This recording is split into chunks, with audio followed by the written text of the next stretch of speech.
ऐसे वाणी का प्रयोग करिए जो मीठा हो और औरों को शीतल करे, आपको भी शीतल महसूस हो।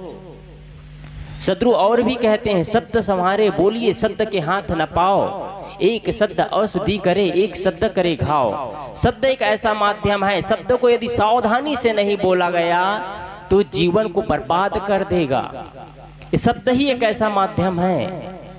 हमारा जीवन ज्यादा बर्बाद होता है असंयम से, अशब्द बोलने से।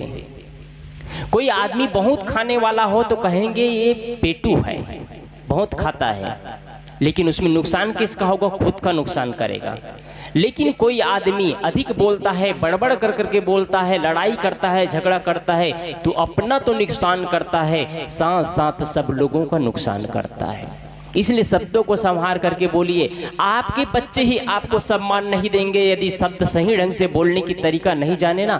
आपने बच्चे को गाड़ी दे दे, घोड़े दे, मकान दे, धन दे, दौलत दे, परिवार, सब कुछ आपने दिया बच्चे को, और बोलने की तमीज आपको नहीं आई ना, आपके बच्चे ही आपसे सम्मान से बात नहीं करेंगे, आपके माँ बाप ही आपसे बात नहीं करेंगे। ये लड़का बेकार हो गया है, इनको बोलने की तमीज नहीं है, यही अभी तक इतना साल हो गया है। यदि आपकी बहू है और आप सही ढंग से नहीं बोलते हैं ना, तो आपके बहू आपसे दूर चले जाएंगे। आपकी ही बेटी है, आपसे दूर चले जाएंगे। और अब आपके ही सास ससुर है, यदि बोलने की तमीज नहीं आई तो जीवन में आप कुछ हासिल नहीं कर सकते हैं। सिर्फ बोलने की कला कह रहा हूं मैं, जीवन जीने की कला तो अलग चीज है। यदि बोलने की कला आपके जीवन में आ जाए तो जीवन जीने की कला भी आ जाएगी। सदगुरु कहते हैं, आपो औरन को शीतल करे आपो ही शीतल होए। कैसे उदाहरण से बताऊं मैं? यदि आप खुद शीतल होते हैं तो औरों को भी शीतलता प्रदान करते हैं। जैसे आपने एक बर्फ का पोटली लिया, एक बर्फ लिया, और बर्फ ले करके आप एक पात्र में रखते हैं, और पात्र में रखते हैं तो क्या होता है?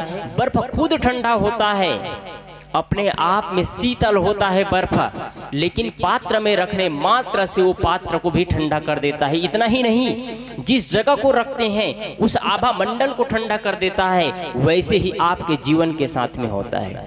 यदि आप प्रेम से बोलना सीख जाते हैं, मीठा बोलना सीख जाते हैं, तो आपके चाहते हो जाते हैं, आपके माँ बाप चाहते हो जाते हैं, आपके बच्चे आपके प्रिय हो जाते हैं। बस आप कहीं से आते हैं दौड़ करके, आपके नाती पोते बेटे सब आ करके प्रणाम करते हैं, आपके गले लगते हैं, आपके नजदीक करीब आ जाते हैं। और बोलने की कला नहीं आई, बोलने की तमीज नहीं आई, तो आपसे दूर चले जाते हैं। एक जज साहब थे, जज साहब जब भी अपने घर में जाते तो अपने रोब के